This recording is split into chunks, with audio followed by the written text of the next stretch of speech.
Hello दोस्तों, नमस्कार। SRP education पर एक बार पुनः आप सभी का स्वागत है। जैसा कि दोस्तों आपको पता है, 8वीं बोर्ड एग्ज़ाम का टाइम टेबल जारी हो चुका है। यदि आपने नहीं देखा है तो हमारे चैनल पर आप जाकर के देख सकते हैं। 8वीं बोर्ड का एग्ज़ाम बोर्ड पैटर्न के आधार पर ही होगा। आज हम इस वीडियो में कक्षा 8वीं बोर्ड एग्ज़ाम 2021 के लिए विषय संस्कृत का एक मॉडल प्रश्न पत्र हल कर रहे हैं। प्रश्न पत्र अच्छी तरह से समझ लें आप। 8वीं बोर्ड एग्ज़ाम 2021 के लिए बिना समय गंवाए वीडियो को शुरू करते हैं। वीडियो शुरू करने से पहले आपसे रिक्वेस्ट है, यदि आपने अभी तक हमारे चैनल को सब्सक्राइब नहीं किया है तो चैनल को सब्सक्राइब ज़रूर कर लें। बढ़ते हैं पहले प्रश्न की ओर। गुणाः निर्गुणम प्राप्य के भवन्ति। गुण गुणहीन को प्राप्त होकर के क्या बन जाते हैं, क्या होते हैं? ऑप्शन नंबर ए दोषा, ब ए दोषा से गुणाः और दे अलंकाराः।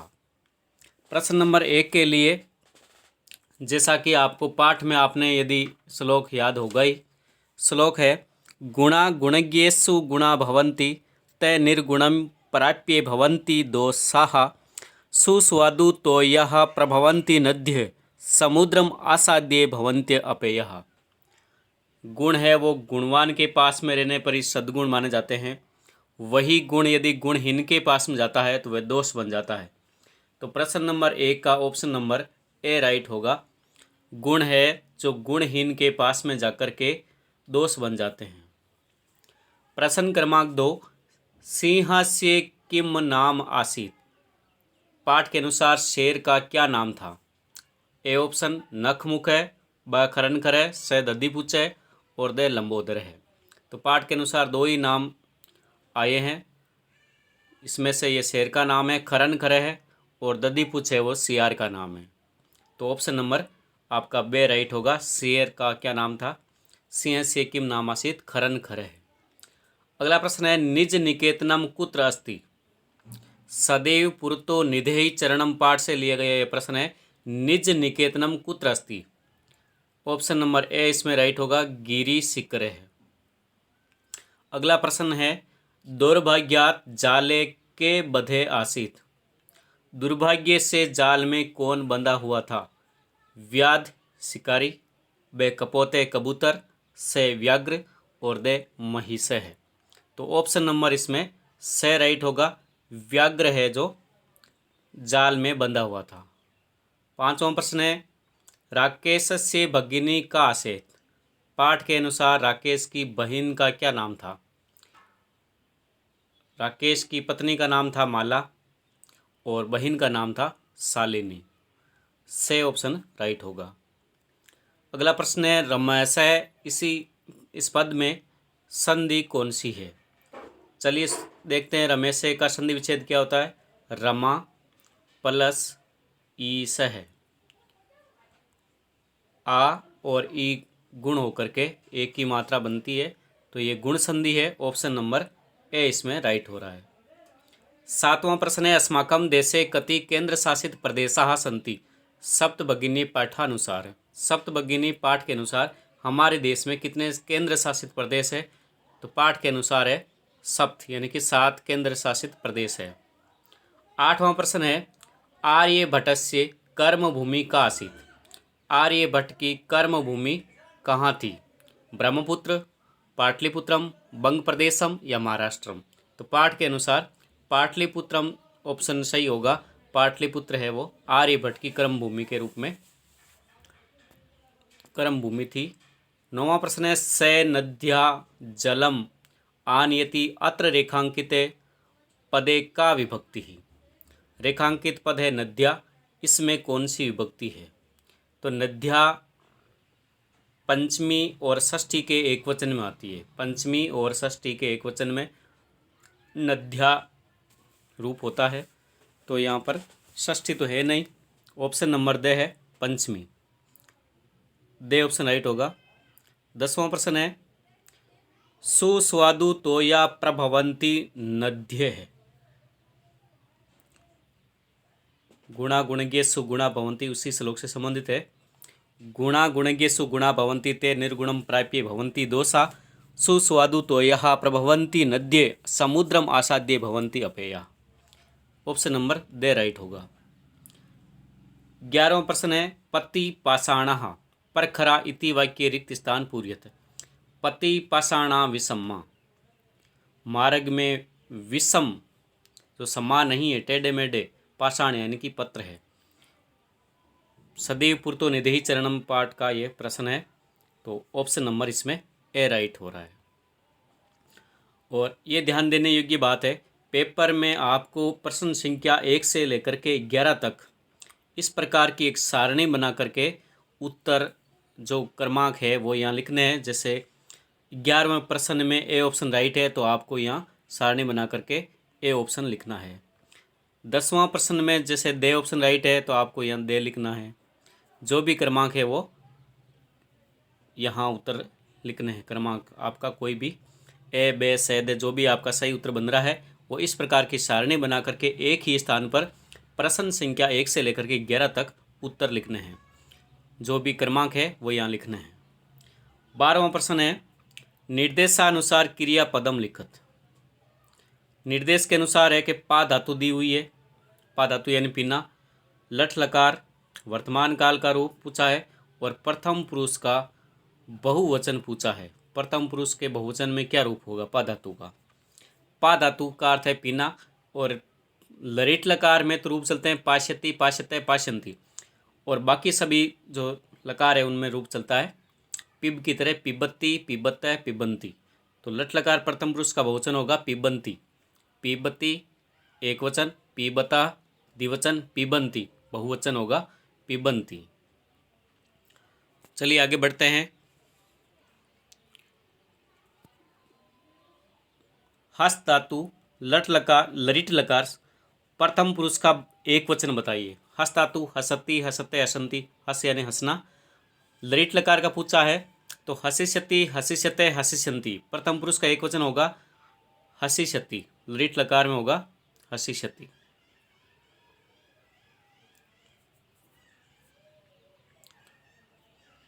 अगला 8वां में प्रश्न पूछा है निर्देशानुसार उपसर्गम चिनोत। उपसर्ग चुनना है। उपगच्छति में उपसर्ग है उप, जो धातु से पूर्व आता हो, धातु है यहाँ गच्छ, गम या गच्छ,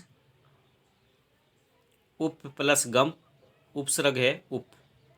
अगले पद में पद दिया हुआ है वी हसती, वी हसती में उपसर्ग है वी और आगे है हस धातु वी हसती, तो उपसर्ग है वी। अगला प्रश्न है संधि विच्छेदम कुरुत। संधि विच्छेद करना है। नरेंद्र का संधि विच्छेद होता है नर प्लस इंद्र, नर प्लस इंद्र। यहाँ ए वर्ण है, आगे ई वर्ण है और ए ई, ए और ई होकर के ए बनता है, तो पद बनेगा नरेंद्र। यहाँ गुण संधि होगी। दूसरा है विसर्ग संधि का उदाहरण राम है प्लस च, विसर्ग के बाद में च और छ आने पर विसर्ग के स्थान पर सलजम वाला स हलंत होता है, जो रामश्च में है। अगला संधि करो। 1 + 1 एकक, एक के स्थान पर आई की मात्रा हो जाएगी एकक, वृद्धि संधि। और तथापि होगी दीर्घ संधि का, ए और आ में से दीर्घ होगा आ, तो तथापि, तथा प्लस अपि तथापि। प्रश्न नंबर 14 है सर्वनाम युक्त पदम चिनोतु। दी गई पंक्ति में सर्वनाम पद चुनना है। कह है जनाः मयि स्नानम कुर्वन्ति, तो जना संज्ञा शब्द है, स्नानम संज्ञा है और कुर्वन्ति है वो धातु की क्रिया है, तो शेष बचा मयि। अस्मत् शब्द का सप्तमी का एक वचन है मयि आवियो अस्मासु, तो मयि है वो सर्वनाम पद है। अगला है मानवा अस्माकम छायायाम विरमन्ति। अस्माकम मम आवियो अस्माकम, षष्ठी का अस्मा शब्द का षष्ठी का बहुवचन अस्माकम है, ये सर्वनाम पद है। अथवा में बाढ़म त्वम जालम प्रसारिये, तो सीधा सा है युष्म शब्द का प्रथमा का एक वचन, प्रथमा विभक्ति का एक वचन त्वम। अगला है ऐसा गुहा स्वामीन सदा सम्मा आह्वानम करोति। तो सर्वनाम सीधा दिखाई दे रहा है ऐसा। प्रश्न क्रमांक 15, धातु प्रत्ययम च लिखत। दिए गए पद में धातु और प्रत्यय लिखना है। पठितुम और आदाय। पठितुम में पठ धातु है और तुम दिया आया है आगे, तो तुमुन प्रत्यय है, तुमुन प्रत्यय। आदाय में आ उपसर्ग है, दा धातु है और लेप प्रत्यय है। अगले प्रश्न में पूछा है 15वां का, में विभक्ति और कारक लिखो। जैसे कि वृक्षात, वृक्षात में पंचमी विभक्ति है रामात की तरह, और वृक्षात में पंचमी विभक्ति है, पंचमी में अपादान कारक होता है अपादान। छात्रेषु, छात्रेषु में सप्तमी विभक्ति है रामेशु की तरह सप्तमी विभक्ति, और कारक लिखना है तो सप्तमी में अधिकरण कारक होता है।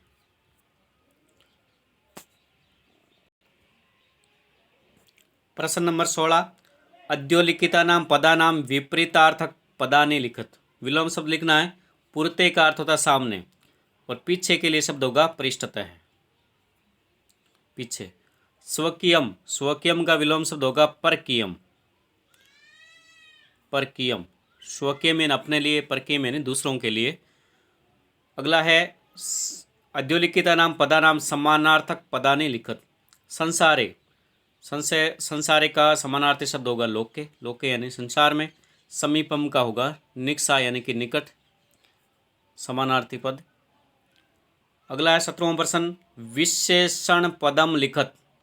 गुहाम, बड़ी गुफा, तो महती विशेषण हो जाएगा महती। शब्द, सुंदर शब्द, सुंदर हो जाएगा विशेषण शब्द। अगला है 18 नंबर प्रश्न, तद्भव पदानाम कृते संस्कृत पदानि लिखत। संस्कृत पद क्या होगा? बांस, जो पेड़ होता है, बांस के लिए होगा वंश, और खेत के लिए होगा क्षेत्रम।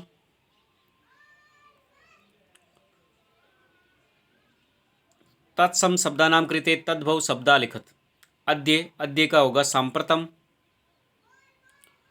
अद्य यानी कि आज, और समवाय का होगा समूह है, समूह है।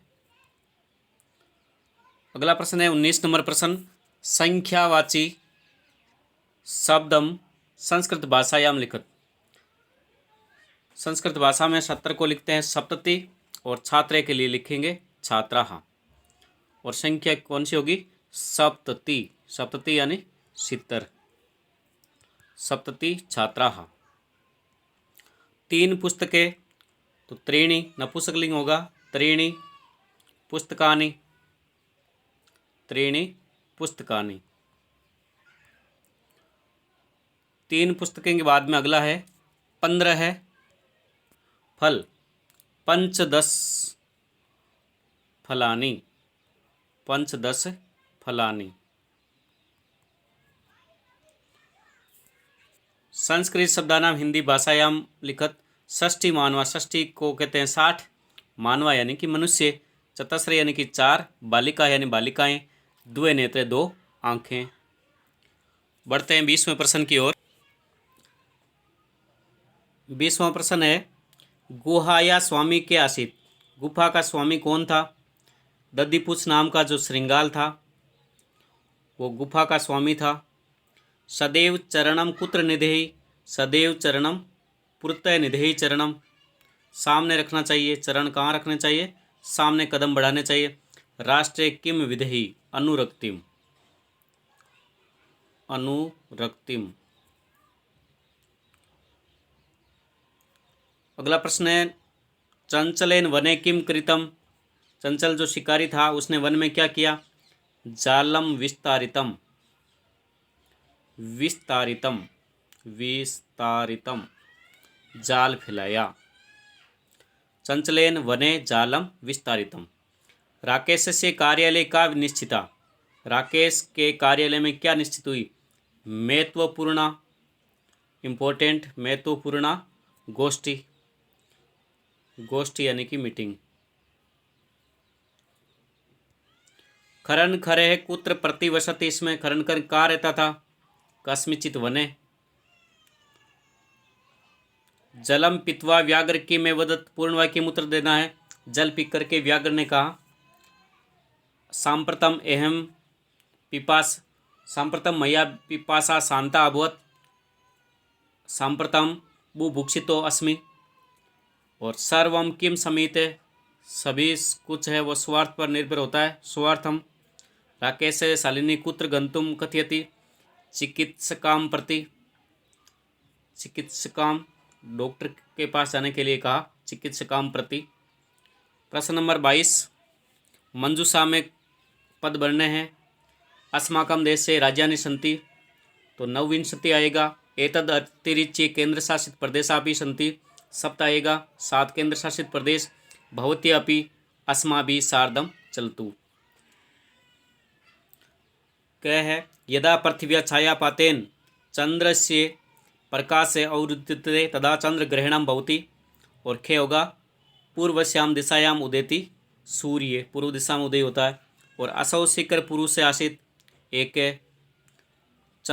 एक शिखर पुरुष से आशित, आर्यभट्ट से संबंधित है। प्रश्न नंबर हो गया 22। प्रश्न नंबर 23 में है प्रश्न निर्माण करो। गज धरे आया है तो इसके स्थान पर होगा किम शब्द का पुल्लिंग का प्रथमा का एक वचन रखना है, गजधरे शब्द को हटाना है। वयम स्वदेशस्य राज्य नाम विषय ज्ञातुम इच्छा में स्वदेशस्य के स्थान पर षष्ठी का एक वचन लगाना है, कश्य। और गह में गणेश ज्योतिषा को हटा करके केन रखना है। और लास्ट में प्रश्नवाचक चिन्ह लगाना नहीं भूले। अगला प्रश्न है 24वां नंबर प्रश्न। एप्लीकेशन दी हुई है प्रार्थना पत्र, और प्रार्थना पत्र में मंजूषा से दिए गए पद चुन करके लिखने हैं। विगत रात्रि ज्वर पीड़िते विद्यालय में समर्थ दिन त्रैवेश्य कारणेन और अनुग्रहंतु। तो सेवायाम प्रधानाचार्य महोदया राजकीय आदर्श, या आपके विद्यालय उच्च माध्यमिक है या उच्च प्राथमिक, वो लिखना है। विनम्र निवेदनम अस्ति यत् विगत रात्रिता अहम ज्वर पीड़िते अस्मि, अतः विद्यालयम् आगन्तुम् असमर्थ अस्मि, एतेन कारणेन कृपया दिनत्रयस्य दिवसत्रयस्य अवकाशं दत्वा माम अनुगृह्णन्तु भवन्तः, या दिनांक और या नाम। लास्ट प्रश्न है 25 नंबर प्रश्न। अद्योलिखित श्लोकस्य हिंदी भाषायां भावार्थ लिखत। प्रश्न नंबर 25, 2 श्लोक दिए गए हैं, इनमें भावार्थ लिखने हैं। पहला है, 2 श्लोक दिए हुए हैं। साहित्य संगीत कला विहीन साक्षात पशु पुच्छ विषाणहीन तृणम ने खादनपि जीवमान है, तद भागधेयम परमम पशु नाम है। साहित्य संगीत और कला से रहित, विहीन यानी कि रहित, साहित्य संगीत कला से रहित जो मनुष्य है वो साक्षात पशु की तरह होता है, जो पूंछ और विषाण यानी कि सींग से बिना, सींग के बिना होता है, सींग से रहित होता है, वह साक्षात पशु है। साहित्य संगीत और कला से रहित मनुष्य जो तृणम ने खादनपि, तृणम यानी कि घास ने खाकर के भी जीव माने जीवित रहता है। तद भागधेयम परमम पशु नाम, ये पशुओं का परम सौभाग्य है कि मनुष्य घास नहीं खाते हैं। धन्यवाद दोस्तों। कक्षा 8वीं बोर्ड एग्ज़ाम 2021 के लिए प्रश्न पत्र हल किया है। आपको यदि अच्छा लगा है तो लाइक ज़रूर कीजिएगा, और एक बार पुनः आपसे रिक्वेस्ट है, यदि आप चैनल पर पहली बार आए हैं तो चैनल को सब्सक्राइब भी ज़रूर कर लें। धन्यवाद दोस्तों।